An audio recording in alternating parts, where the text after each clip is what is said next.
Do better then. The restaurant chef laughed at the waitress and was left speechless. Emily Thompson balanced the tray with the last dishes from table 12 when she sensed something was wrong. The executive chef of American Flavors, Michael Harrison, watched her every move with a look of disdain she knew all too well after 6 months working there. It was when she slightly stumbled around a chair and the sauce from one of the plates dripped onto the dish. Nothing that would ruin the meal, but it was enough for Michael to explode in front of all the customers and staff in the main dining room. "Look at this!" he shouted, storming out of the kitchen with his face red with anger. 6 months here and you still can't even carry a plate properly." Emily felt her face burn with shame. The entire restaurant turned to watch the scene. It was a Tuesday evening, and American Flavors was packed with important business people from downtown Manhattan, customers she had served with care and dedication for half a year. "I'm sorry, chef. It was just a small accident," she murmured, trying to keep her voice steady. "Small accident?" Michael laughed loudly, a cruel sound that echoed through the room. "You're ruining my restaurant's reputation. Look at how you present the dishes. It's like you've never seen a kitchen in your life." The words hurt more than Emily expected. She clenched her fists, feeling a mix of humiliation and something deeper, older, bubbling inside her. "Anyone could do better than you," Michael continued, now clearly relishing the attention of the entire restaurant. "Even my 12-year-old daughter could plate better," and then when he finished with a cruel, satisfied smile, he said the words that would change everything. "Do better then." The silence that followed was tense. Emily felt all conversations stop, every eye fixed on her. For a moment, the entire world seemed to hang suspended in that restaurant in the heart of New York City. Dear listener, if you're enjoying the story, don't forget to like and especially subscribe to the channel. It helps us a lot as we're just starting out. Now, continuing. It was then that Emily did something that surprised even herself. Slowly, with deliberate movements, she began untying her apron. "I accept," she said, her voice cutting through the silence like a blade. Michael blinked, confused. "What did you say?" "I accept the challenge." Emily removed her apron completely and held it out toward him. "You told me to do better, so I will." A murmur began spreading through the tables. Emily could feel curiosity growing in the air. Out of the corner of her eye, she saw Robert Wilson, the restaurant's owner, slowly rising from the back table where he always did the nightly accounts. Robert was a 60-year-old man, widowed for 5 years, who had built American Flavors from scratch after losing his wife in a car accident. Since then, the restaurant had been his only family, his only purpose. He rarely interfered with daily operations, trusting Michael completely to maintain the place's reputation. "Emily, what are you doing?" whispered Tom, the veteran waiter who had worked there for 15 years. But Emily didn't take her eyes off Michael. "I'm asking for access to your kitchen, chef. Tonight, in front of all these customers." Michael let out a loud, forced laugh. "You've completely lost your mind. I won't let an incompetent waitress ruin my kitchen." "Scared?" Emily taunted, and this time it was her who smiled. The question hit Michael like a slap. He was known in New York City for his arrogance, for accepting any culinary challenge. Refusing now in front of all those important customers would be admitting weakness. Robert approached slowly, his grey eyes studying Emily with an intensity she hadn't noticed before. There was something different about her posture, the way she held herself upright even after the public humiliation. "Are you sure about what you're doing, girl?" asked Robert with his deep, calm voice. Emily turned to him, and for a moment Robert had the strange feeling he was looking at someone completely different from the timid waitress he knew. "I am, Mr. Wilson. I just need a chance." Michael scoffed.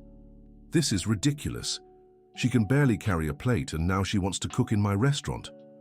"Your dishes," Emily corrected, and this time her voice carried an authority that even made Michael stop talking. Robert studied Emily for a few more seconds. There was something in her eyes, a confidence that seemed to come from far away, from a long time ago. It was the look of someone who knew exactly what she was talking about. "Tomorrow night," Robert finally said. 7 o'clock, you two will prepare a 3-course menu for an impartial jury." Michael turned red. "Robert, you can't be serious." I'm very serious. Robert crossed his arms. And if Emily wins, Michael, you'll have to rethink a few things. And if I win? Michael asked, his voice full of contempt. Robert looked at Emily again. If you win, Emily will be fired. No notice, no severance. Emily swallowed hard, but nodded. I accept the terms. Perfect, Michael said with a cruel smile. I hope you have an updated resume, because tomorrow night you'll need it. As the customers began to resume their conversations, and the tension in the air eased slightly, Emily walked to the staff locker room with steady steps, but as soon as she closed the door behind her, her legs trembled, and she had to lean against the wall. What had she done? Emily looked at her hands. They were still shaking, just as they had every day for the past 3 years, since the accident. Since her life as a renowned chef had ended in one terrible night, she tried to forget every day. She took a deep breath, trying to calm her racing heart. No one there knew who she really was. To them, she was just Emily Thompson, the timid waitress who needed the job to pay rent for a small apartment in Queens. No one knew that 3 years ago, she was Emily Thompson, the youngest chef to receive a Michelin star in the United States. No one knew she had run the kitchen of the most exclusive restaurant in Miami. No one knew that a single night had destroyed everything she had built. The locker room door opened, and Tom walked in, worried. Emily, have you lost your mind? Michael is going to humiliate you tomorrow. He's a French-trained chef. He's worked in famous restaurants across Europe. Emily smiled sadly. I know who he is, Tom. Then why did you agree? You'll lose your job. Emily didn't answer right away. How could she explain that losing this job might be the least of her worries? How could she say that for 3 years she hadn't touched a chef's knife, seasoned a sauce, or felt the heat of a professional stove? Because sometimes you have to face your fears, she finally said.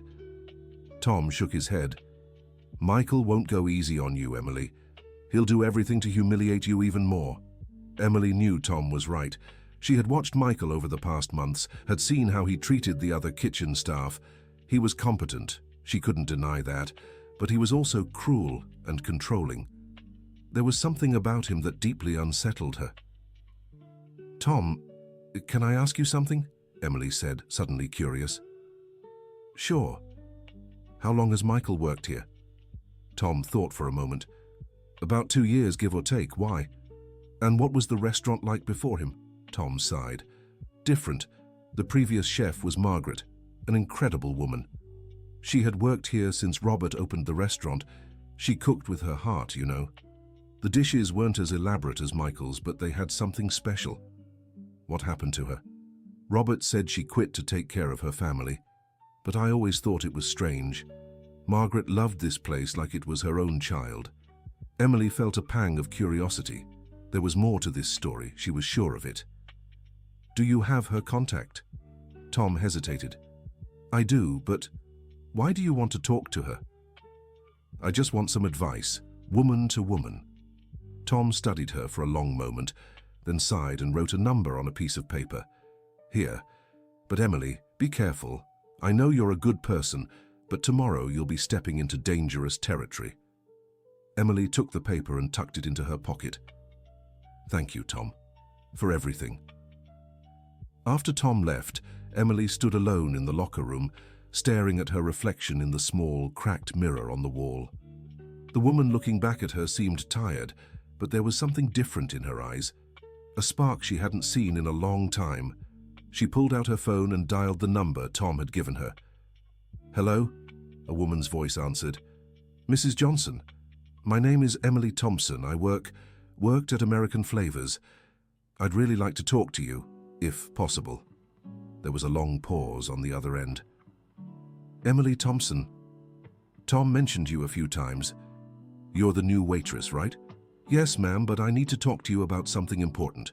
About the restaurant, and about Michael. Another pause, longer this time. Where are you now? Still at the restaurant, but I can meet you wherever works best. Come to my house, I'll text you the address. And Emily? Yes, ma'am. Bring a bottle of wine. I have a feeling we'll need it.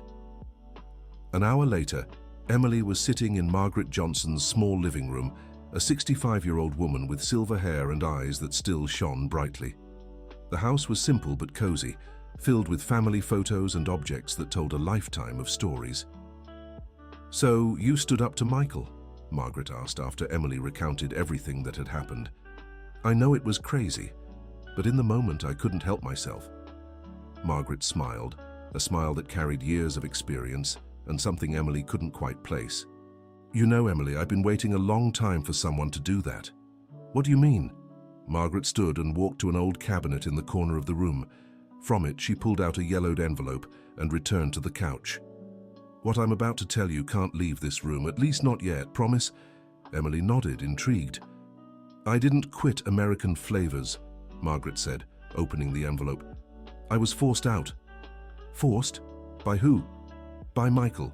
And before you ask, I'll show you how." Margaret pulled several photos from the envelope. They were pictures of elaborate dishes, handwritten recipes, detailed notes on cooking techniques. "These are my original recipes.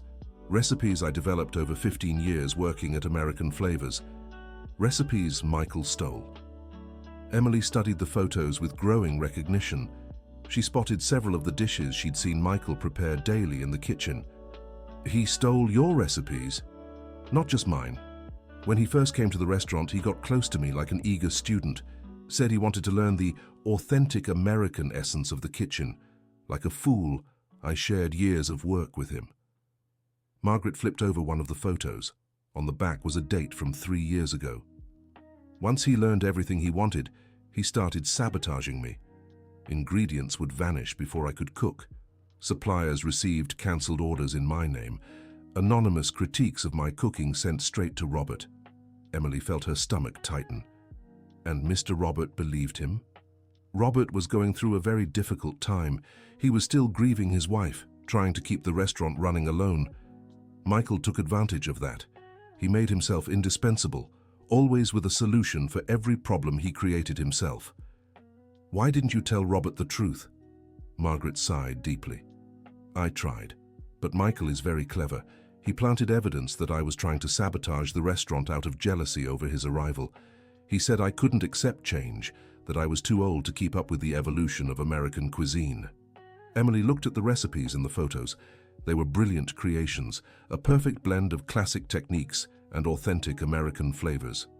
"In the end, Robert gave me a choice: resign voluntarily or be fired for cause. To protect my reputation and be able to work elsewhere, I chose the first option." "That's terrible," Emily murmured. "The worst part is, I know I wasn't the only one.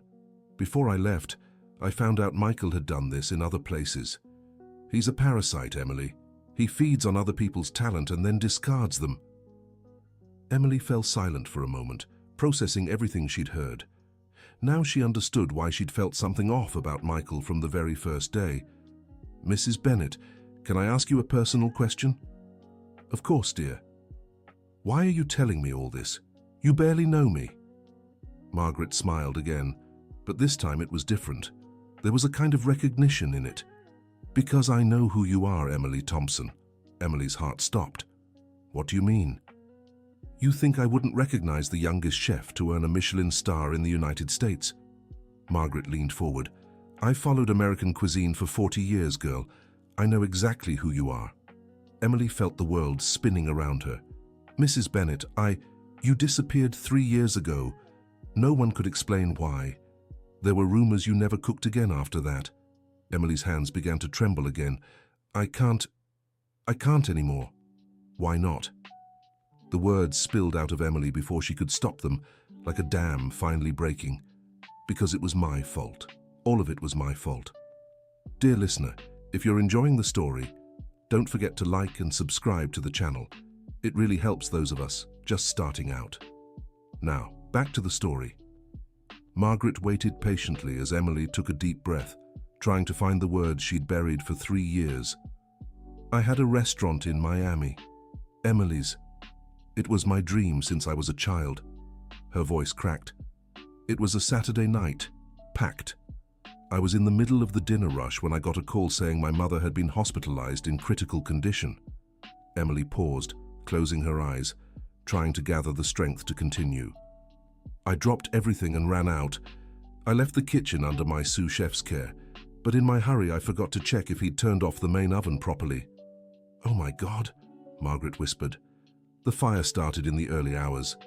By the time the firefighters arrived, it was too late. The entire restaurant was lost. And worse, Emily's voice faltered. The family that lived in the apartment above the restaurant, they didn't make it out in time. Margaret stood and sat beside Emily, placing a motherly hand on her shoulder. "Dear, that wasn't your fault." "Yes, it was," Emily sobbed. "I was the head chef, the one in charge. If I had checked everything before leaving..." "You were worried about your mother. Anyone would have done the same. The investigations ruled it an accident, but I knew the truth. I knew that if I'd been more careful, that family would still be alive." Emily wiped her eyes with the back of her hand. "Ever since then, every time I pick up a knife, every time I'm near a stove, my hands shake. I can't cook anymore." Margaret was silent for a moment, then said softly, "Then why did you accept Michael's challenge today?" Emily thought about the question. Why had she done it? "I don't know. In the moment when he humiliated me in front of everyone, something inside me rebelled. Like a part of me that had been asleep for 3 years suddenly woke up." "Maybe it's time you stop punishing yourself, Emily. I don't know if I can. I don't even know if I deserve a second chance." Margaret picked up one of the recipe photos and handed it to Emily. "Do you know what I see when I look at these recipes Michael stole from me?" Emily shook her head. "I see years of love for food, for the art of feeding people, for bringing joy through cooking. That can't just be stolen and used by someone as heartless as Michael." Margaret touched Emily's face. "Just like your talent didn't die in that fire, dear. But what if I fail tomorrow? What if my hands shake so much I can't even hold a knife? Then at least you'll have tried, and that's already more than you've done in the last 3 years." Emily looked at the photos spread on the coffee table. Each dish told a story, carrying the passion of someone who had dedicated their entire life to cooking. "Mrs. Johnson, can I ask you a favor?" "Of course. Teach me these recipes. Not so I can use them against Michael, but so they won't be lost, so you can have back what's rightfully yours." Margaret smiled, and for the first time in 3 years, Emily saw hope in her own eyes reflected in someone else's. "On one condition," said Margaret. "What?" "You'll teach me some of your techniques too. I want to learn from the youngest chef to earn a Michelin star in the United States." They spent the rest of the night in Margaret's small but well-organized kitchen. As Emily watched the older woman work, something strange happened. Her hands stopped shaking. First, it was only when she was chopping onions. Then, when she seasoned a simple sauce. Slowly, movements she had practiced thousands of times began to return, as if her body was remembering who she really was. "You're doing it," Margaret observed when she saw Emily flambe a pan without hesitation. "I can't believe it," murmured Emily, looking at her own hands as if seeing them for the first time. "I really can't believe it." At 3 in the morning, when Emily finally returned home, she carried a folder with Margaret's original recipes and something far more valuable: the confidence that maybe, just maybe, she could really face Michael the next day. But she didn't know that Michael hadn't simply gone home after the confrontation at the restaurant. He had spent the last few hours making some very specific calls, ensuring that the next day's competition would be anything but fair. The next morning, Emily woke with a strange feeling. For the first time in 3 years, she had dreamed about cooking without it being a nightmare. In the dream, she was preparing a feast for hundreds of people, and her hands moved with precision and confidence. She checked the clock. 10 in the morning. The competition would be at 7 that evening. She had 9 hours to prepare mentally and physically for the biggest challenge of her life. The phone rang. It was Margaret. "Good morning, dear. How are you feeling?" "Nervous, but different. Like I'm waking up from a very long sleep." "That's good. Listen, I need to tell you something important. I made some calls this morning and found out something troubling about Michael." Emily's stomach tightened. "What?" "He didn't train in France like he claims. In fact, his only international experience was a 3-month internship at a second-rate restaurant in Paris. Everything he knows is stole from other American chefs." How did you find that out? I've had connections in the culinary world for decades, Emily. You just need to know who to talk to. Emily felt a mix of relief and worry. On one hand, Michael might not be as qualified as he pretended to be. On the other, it meant he was probably planning something to ensure his victory. Mrs. Margaret, I think he's going to try to sabotage me tonight. I think so too. That's why I'll be there. What do you mean? Robert called me an hour ago. Said he wants me to be one of the judges for the competition. Apparently some important clients heard about the challenge and want to watch. He wants to make sure it's a fair competition. I lost my for the first time since she got there. They will accept. Of course. I can look in time for a chance to confront Michael publicly. After the call, Emily took a long shower and dressed carefully. She chose a simple yet elegant outfit: black pants, a white blouse, and a clean apron she'd bought especially for the occasion. At 5 in the afternoon, she arrived at American Flavors. The crowd was much larger than usual for a Tuesday. Apparently, word of the competition had spread, and several business people and prominent figures from New York City's culinary scene were present.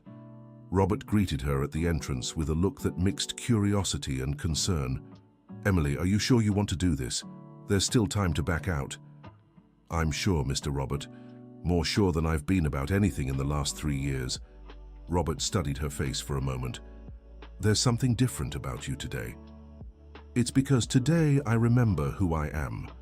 Dear listener, if you're enjoying the story, don't forget to like and especially subscribe to the channel. It helps us a lot as we're just starting out. Now continuing. At 6:30, the judges were introduced.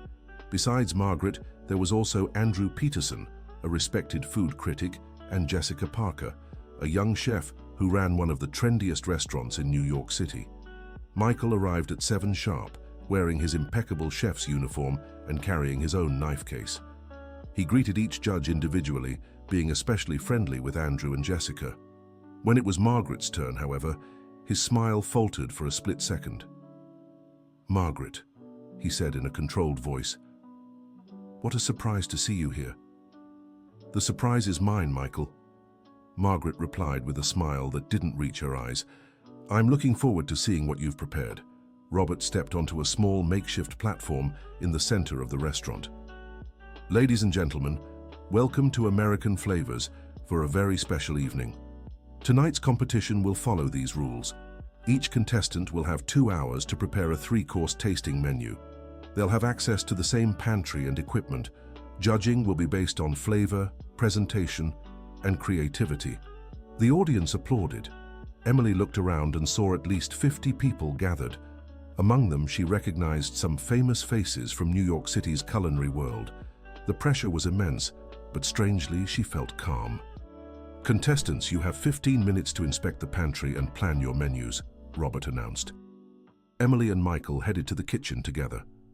As they walked, Michael whispered to her, "There's still time to back out, waitress. You have no idea what you're about to face." Emily looked at him serenely. "You're right. I have no idea, but I'm ready to find out." In the pantry, Emily carefully examined every available ingredient. There was everything: premium cuts of meat, fresh fish, organic vegetables, rare spices, fine wines. It was a pantry any chef would dream of having. As she made her notes, she noticed that Michael was far more interested in observing what she was choosing than planning his own menu. "He's trying to figure out what I'll make so he can sabotage me," she thought. So, she deliberately picked some ingredients she didn't intend to use and wrote down fake recipes in her notebook, making sure Michael could see. When the 15 minutes were up, Robert gave the starting signal. "Let the competition begin." Emily headed to her workstation and, for the first time in 3 years, stood behind a professional stove as a chef. The first dish she had planned was a modern take on shrimp bisque, using foam techniques she had learned during her Michelin-starred days. She began by preparing a concentrated shrimp stock, sautéing the shells with mirepoix. Across the kitchen, Michael was working at a frantic pace, preparing what looked like foie gras with port wine reduction. It was a technically challenging dish, but Emily knew he had made it hundreds of times. As the minutes passed, Emily felt her confidence growing. Her movements became more fluid, her hands steadier. It was as if the 3-year absence had never happened.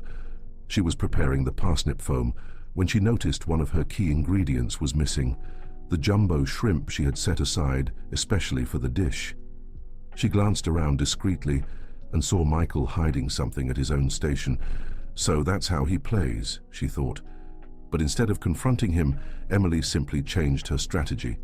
She grabbed smaller shrimp and decided to make a ceviche as an appetizer using Peruvian techniques she had learned years ago. The second dish would be a wild mushroom risotto with truffle, a tribute to the flavors of the Pacific Northwest she had discovered on a trip before the accident. As she sautéed the arborio rice, she saw Michael approaching the area where her seasonings were. Quickly, she moved to intercept him. "Excuse me," she said politely but firmly. Michael gave a fake smile. "Just grabbing some coarse salt." Emily looked at his station, where at least 3 types of salt were visible. "The salt is right there on your counter." For a moment, they stared at each other in silence. Then Michael shrugged and went back to his station. Emily checked her seasonings and found that someone had added sugar to what was supposed to be salt. If she hadn't noticed in time, it would have ruined the risotto completely. She replaced the contaminated seasoning and kept cooking, but now she was on high alert. The third dish would be her ace in the hole, a dessert combining American chocolate with tropical fruits, a recipe she had developed especially for her former Michelin recognition. As she neared the final stretch, Emily noticed Michael was getting nervous. He had slightly burned his foie gras and was struggling with the reduction sauce. That's when she saw Margaret at the window, separating the kitchen from the dining area. The older woman gave a discreet signal, pointing toward the pantry. Emily understood immediately. She headed to the pantry as if to fetch something and found Margaret waiting for her. "He put salt in your sugars too," Margaret whispered. "I saw him do it 10 minutes ago." Emily checked and confirmed. All her sugars had been sabotaged. "Don't worry," Margaret said, handing her a small package. "I brought sugar from home just in case." "Mrs. Johnson, that's not fair to the other competitors." "Honey, balancing the scales against cheating isn't cheating, it's justice." Emily returned to her station and finished the dessert using the sugar Margaret had brought. The result was exactly as she had planned, a warm chocolate lava cake with vanilla bean ice cream and pecan praline. When Robert announced time was up, both competitors were visibly exhausted. Michael had managed to complete all 3 of his dishes, but Emily could see not all were perfectly executed. The dishes were presented to the judges in order. First, the appetizers. Michael presented his foie gras with port wine reduction and homemade brioche. It was technically correct, but Emily recognized it as a classic French recipe without any innovation. When it was her turn, Emily presented her shrimp ceviche with citrus tiger milk and sweet potato chips. The combination of Peruvian techniques with typically American ingredients visually impressed the judges. Andrew Peterson tasted both dishes in silence, taking careful notes. Jessica Parker did the same. Margaret sampled each dish with special attention, but kept a neutral expression. "Main courses," announced Robert. Michael served herb-crusted lamb with confit potatoes. Again, it was a well-executed dish, but lacked originality. Emily presented her wild mushroom risotto with truffle, topped with sautéed shrimp and toasted nuts. The aroma that spread through the room made several people sigh in admiration. Finally, it was time for desserts. Michael had prepared a classic apple tart tatin with vanilla ice cream. It was technically perfect but entirely predictable. Emily's dessert was met with reverent silence.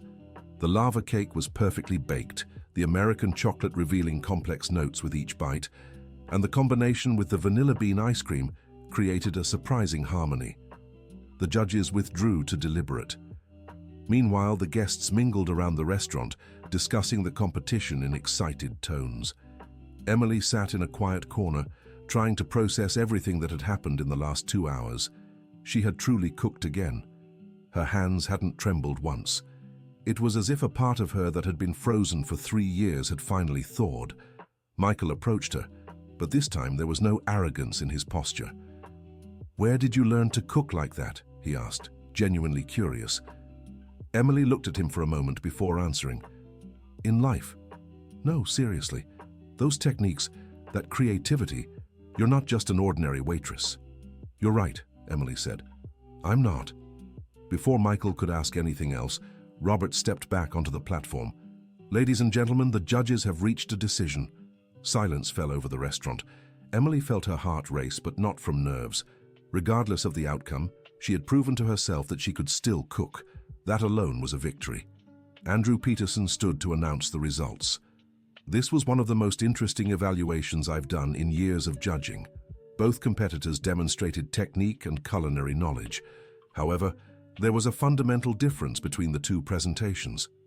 He paused dramatically.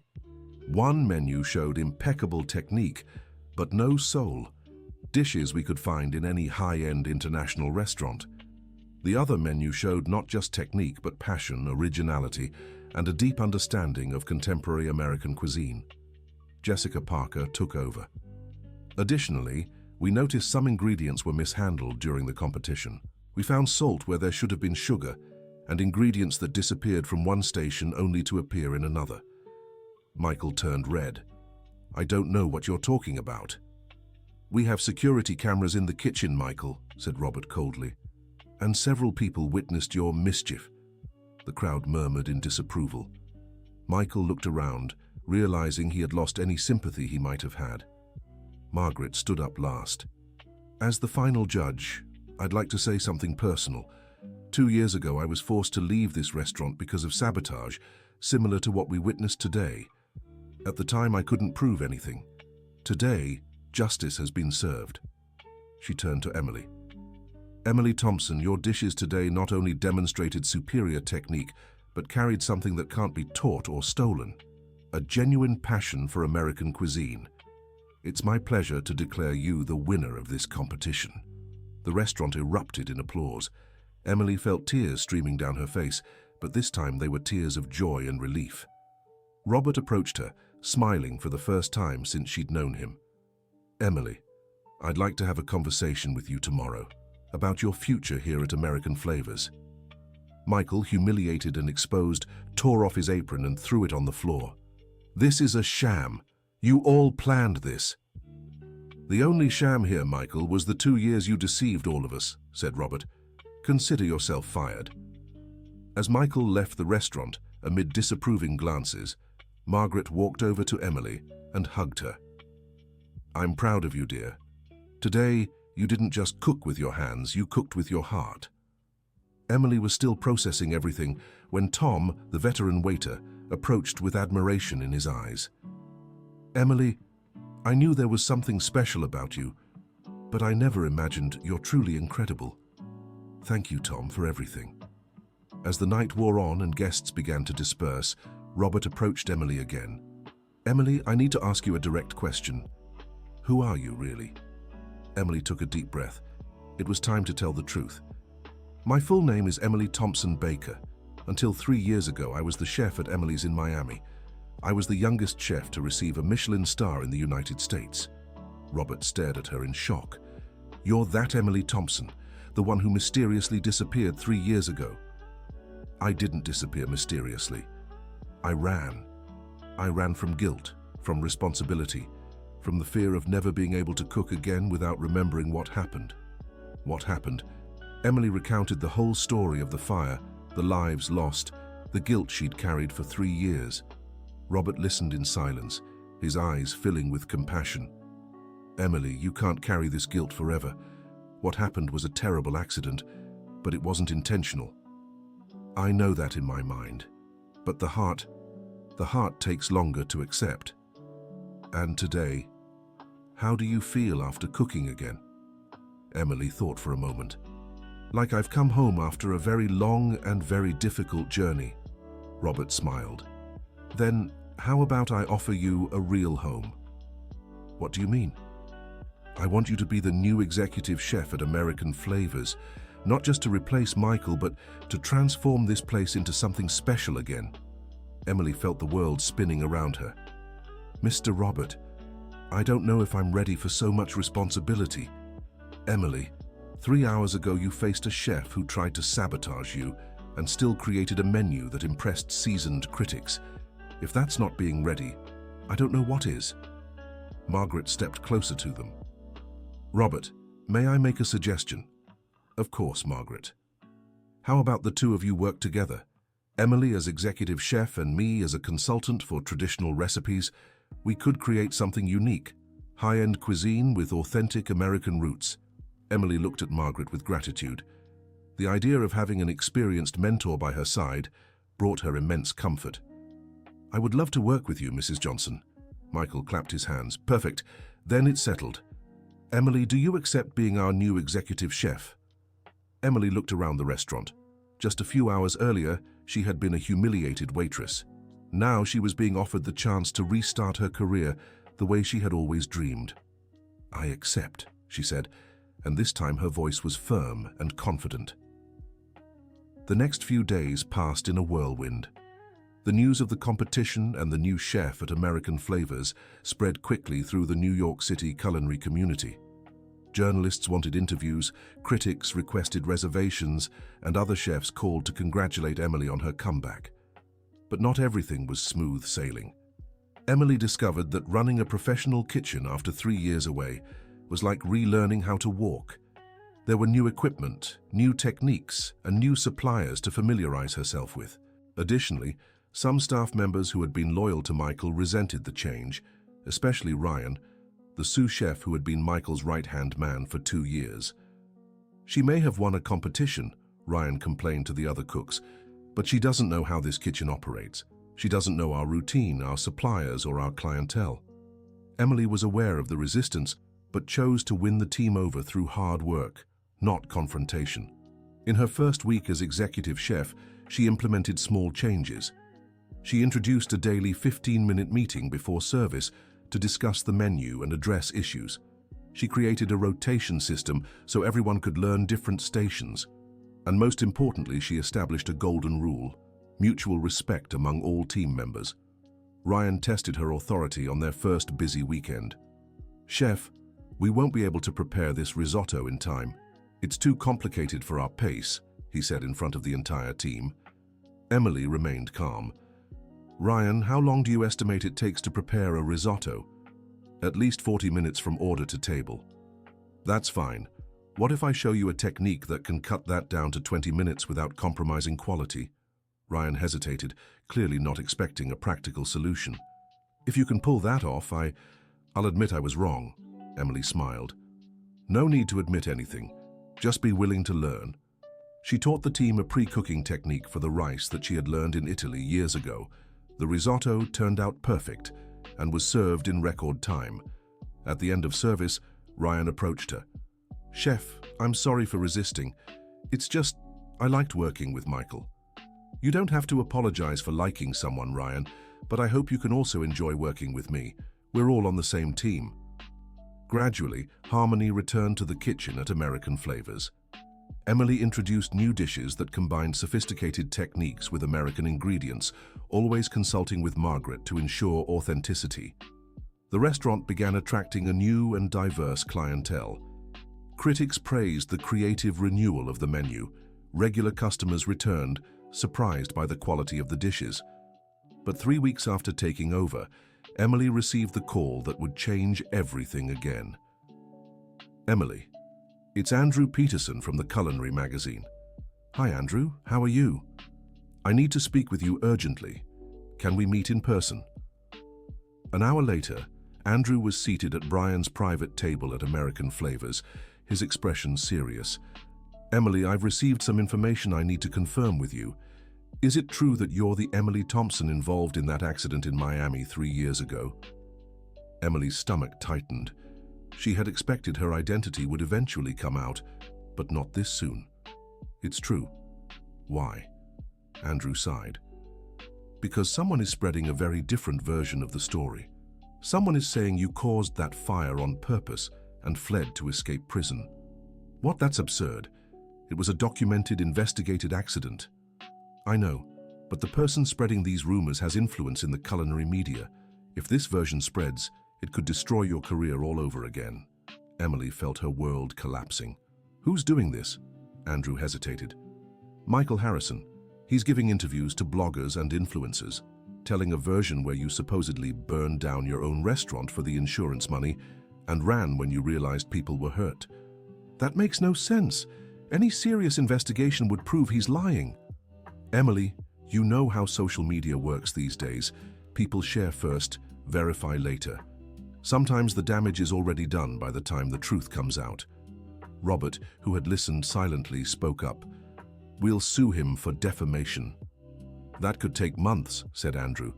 And in the meantime, Emily's reputation and the restaurant's could be irreparably damaged. Emily stood and paced, trying to think of a solution. There has to be a way to prove he's lying. Actually, there is, Andrew said slowly. But you won't like it. What do you mean?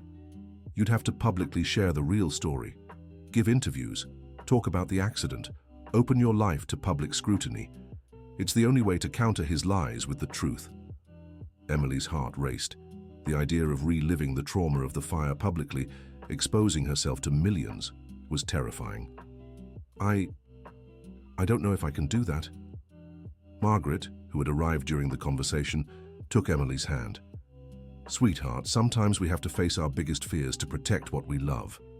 But what if people don't believe me? What if they think I'm actually guilty?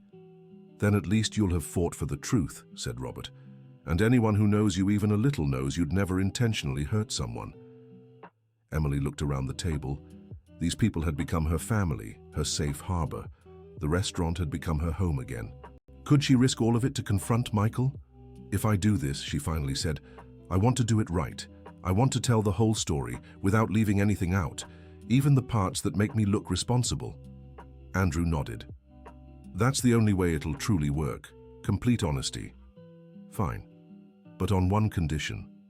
What? I don't want this to be about me versus Michael. I want it to be about the importance of truth in the culinary world, about valuing real talent instead of letting people take credit for others' work. Andrew smiled. Now you're talking like a true chef.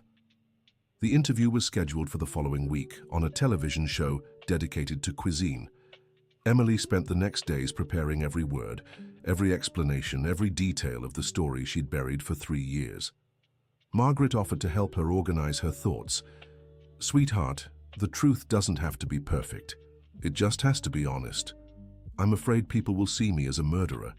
Emily, anyone who looks into your eyes while you tell this story will see the real pain you carry. They'll see you blame yourself more than any court ever could.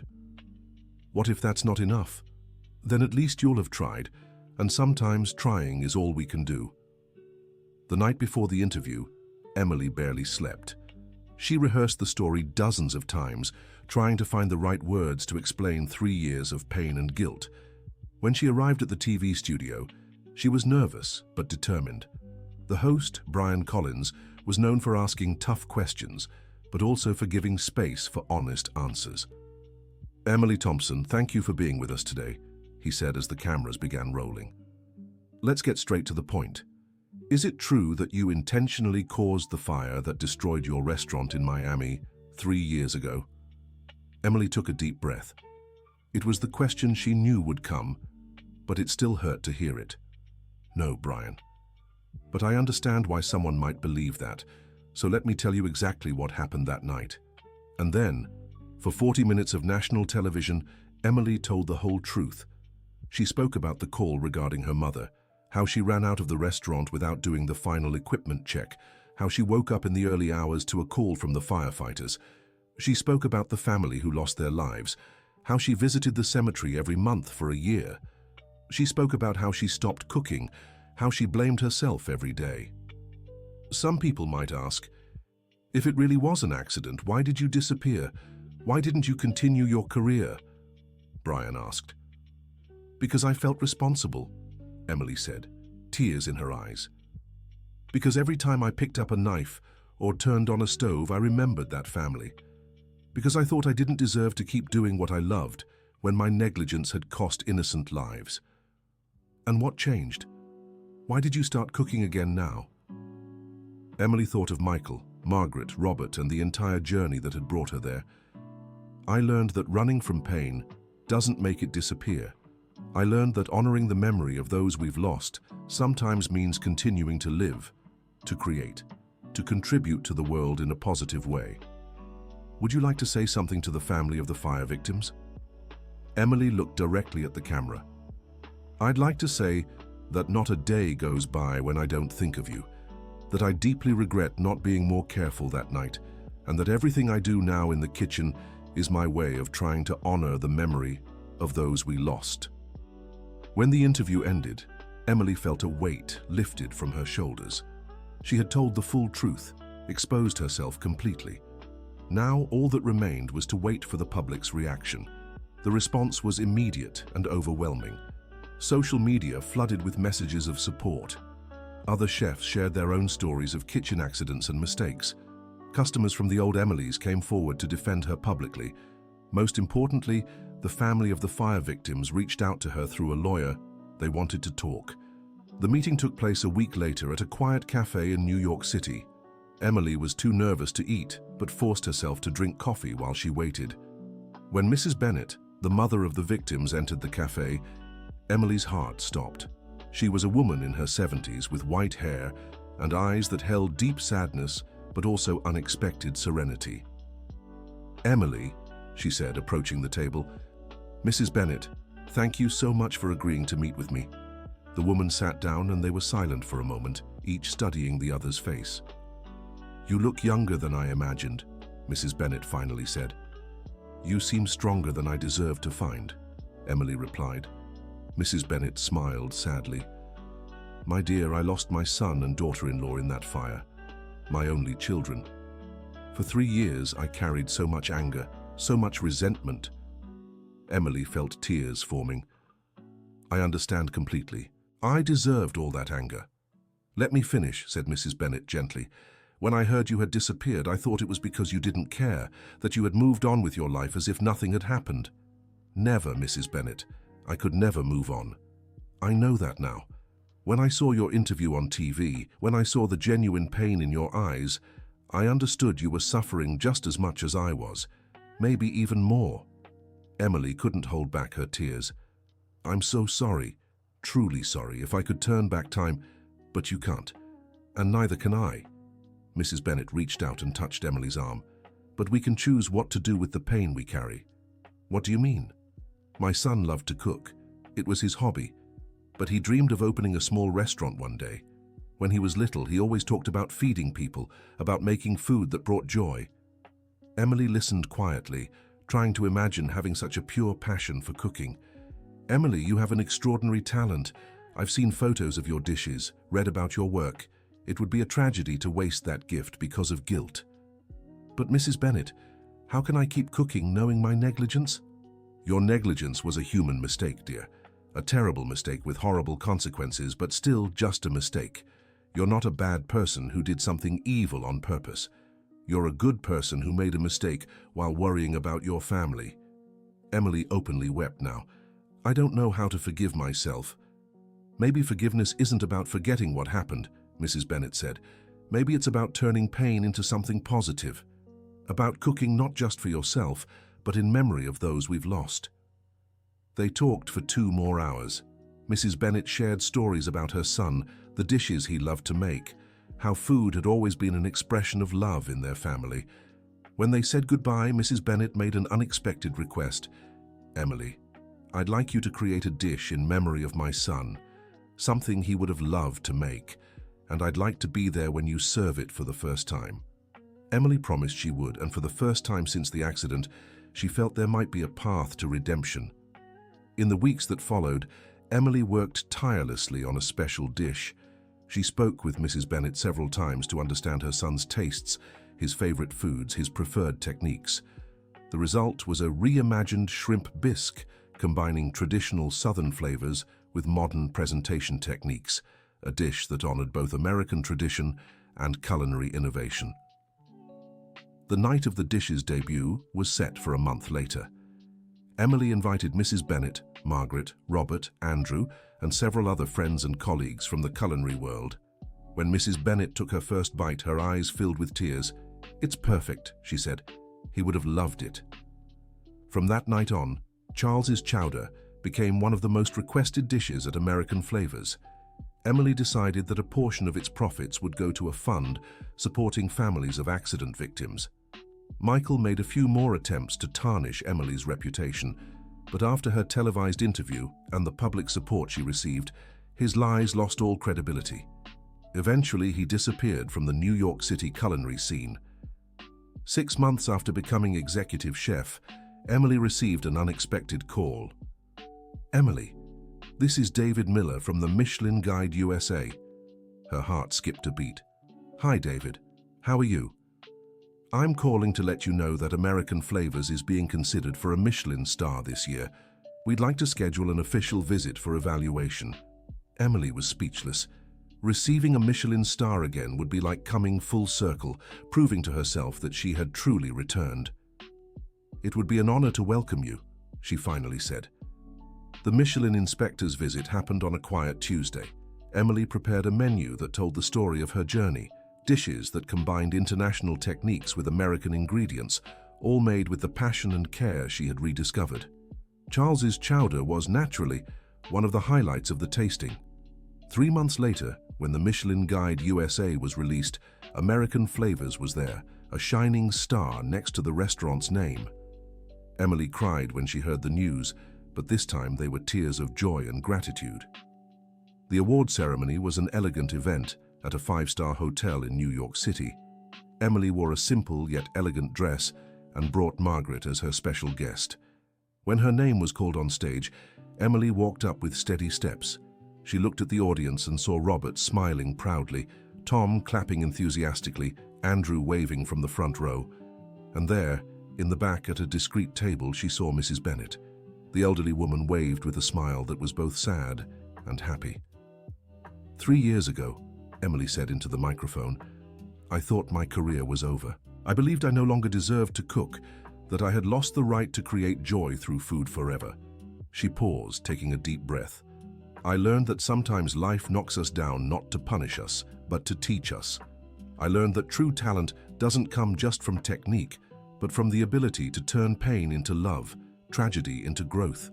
She raised the trophy. "This star isn't just mine. It belongs to everyone who helped me find my way back. My mentor Margaret, my boss Robert, my team at American Flavors, and especially Mrs. Bennet, who taught me that forgiveness is the greatest gift we can give each other." The audience rose in applause. Emily stepped off the stage and went straight to Mrs. Bennet's table. "Thank you," she said, hugging the woman. "No," Mrs. Bennet replied. "Thank you for honoring my son's memory in the most beautiful way possible."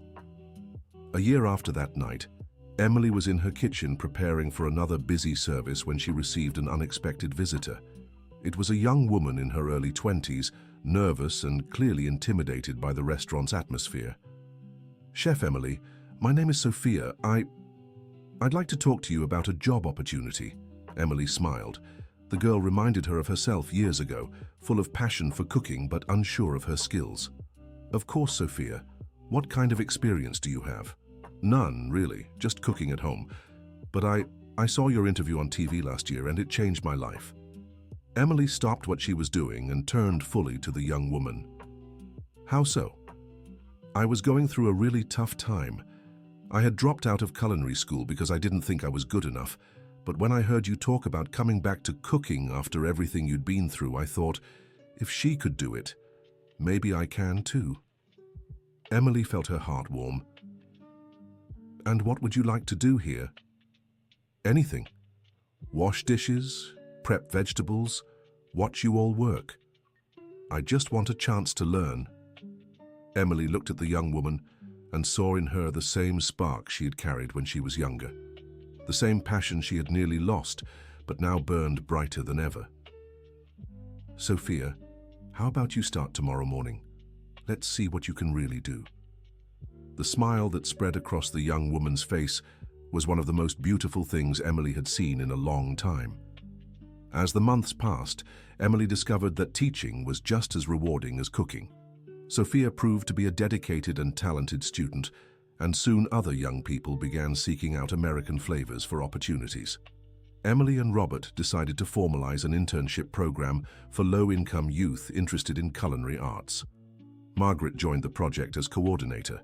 using her decades of experience to guide the new talents. "You know," Margaret said to Emily one quiet afternoon, "I think this was always the restaurant's true purpose, not just serving good food, but shaping people." Emily nodded, watching Sophia teach a cutting technique to a new intern.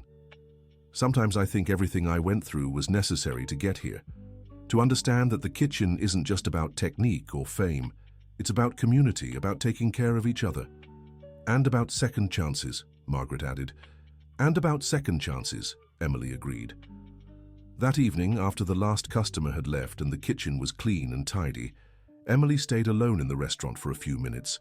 She looked around at the gleaming pots, the stoves that had become her work partners again, the photos on the wall showing the evolution of American flavors. In one of the newest photos, she stood beside Mrs. Bennet, both smiling as they held the Michelin star trophy. In another, the entire restaurant team posed after a particularly successful night. Emily picked up her phone and typed a message to Mrs. Bennet. "Good evening, Mrs. Bennet. I just wanted you to know that today I taught a young man how to make Charles's chowder. It turned out perfect. I think your son would be proud." The reply came just minutes later. "I'm sure he would be, and I'm proud of you too, my dear. Sleep well." Emily smiled, put her phone away, and turned off the restaurant lights. Outside, New York City continued its frenetic nightlife, but inside American Flavors there was a peace she hadn't felt in a long time. Walking home, Emily thought about everything that had happened since that terrible night 3 years ago. She had lost so much, her first restaurant, her confidence, years of her career. But she had also gained things she never thought possible: a chosen family, the ability to forgive herself, and the understanding that true strength doesn't come from never falling, but from always getting back up. When she got home, Emily went to the kitchen and made a simple cup of tea. As she waited for the water to boil, she looked at her hands. They still bore small scars from daily kitchen work, but they no longer trembled. Those hands had prepared thousands of dishes over the past 2 years. They had taught dozens of young people. They had created Charles chowder and so many other recipes that brought joy to people. They were the same hands she once thought would never be fit for cooking again. Emily drank her tea and went to bed, knowing that the next day she would wake up early, go to American Flavors, and do what she loved most in the world: create food that nourished not just the body, but also the soul. And for the first time in 3 years, she slept deeply. No nightmares, no guilt, just the calm of someone who had found her way back home. The end. And now, dear listener, tell us what you thought of this story of resilience and second chances. Have you ever faced a situation where you had to start over from scratch? What was your journey back like? Share your honest thoughts in the comments.